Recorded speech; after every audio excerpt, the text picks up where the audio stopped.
Hey, everybody. I think we're on the same page. At least we should be, I think, that RBTs are incredibly invaluable, especially really, really good RBTs. And I want to talk today a little bit about the way we can use RBTs, maybe kind of outside the box. And there's a variety of different ways. But one particular way I want to talk about today is when we are going to put in a program and that might be a little bit more labor intensive. Um, that might change the direction of the way we've been going clinically with the kiddo, and we're not sure how the parent is going to react.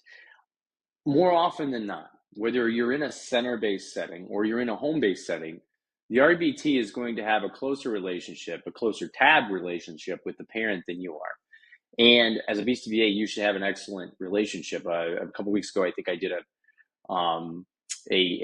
an article and video on the triangle and how the BCBA is responsible for making sure that the relationships that surround a kiddo when it comes to treatment are solid and strong. But sometimes you just can't get past the fact that an RBT who's with a family every single day, if they're in the home maybe, or they talk to the family every single day if it's a center based situation and there's a drop off and pickup situation, you can't just get past the fact that they're going to have a better relationship sometimes. Sometimes they're very congenial. Sometimes these are excellent RBTs and the family just like grasps onto them, and you can see why, because these RBTs care about the kiddo and they have great interpersonal skills and they're just really, really talented.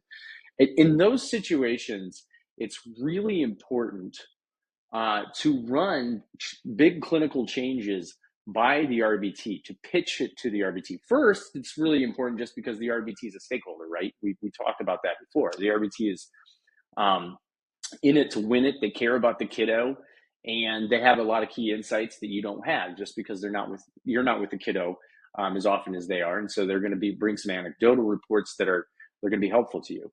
And so if you're going to say, hey, how about if we try this? What do you think? They're going to give you an honest answer in most cases.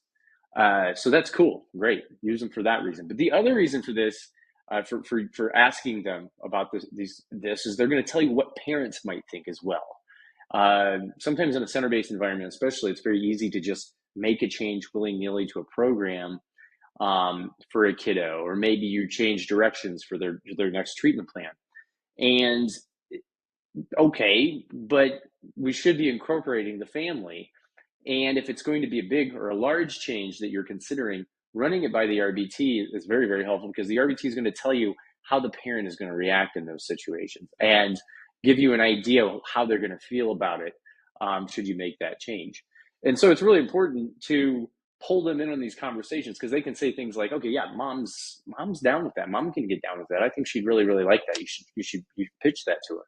Or she might be like, listen, I think mom's really committed to social skills. Mom's really committed to school.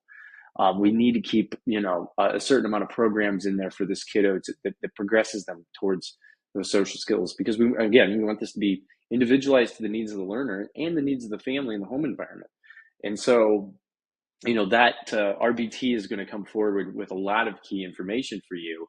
And even if it's something that a decision that has to be made that may not be as popular as we'd like it to be with a family, that RBT can come forward and maybe give some pointers on how to have this conversation. Or maybe the RBT can be there with you as the conversation comes in. Or maybe it's just a conversation. Like, guys, what do you guys think? Maybe the parent shoots it down. Maybe the parent's open to it. But that RBT can act as a liaison. They chances are know that parent really, really well. They might be able to pick up on certain emotional cues from that parent. And when that, sometimes parents are very agreeable, right? Sometimes they're so agreeable, but they're not really on board as much as they say they are. And it's just because they are, maybe not confrontational. Maybe they just don't want to fight things. Maybe they say, yeah, Martin, that's a great program. Let's do it. Okay. But then the RBT picks up on the back end that the parents may be a little bit hesitant and not feeling as relaxed about everything and as optimistic as we'd like them to be.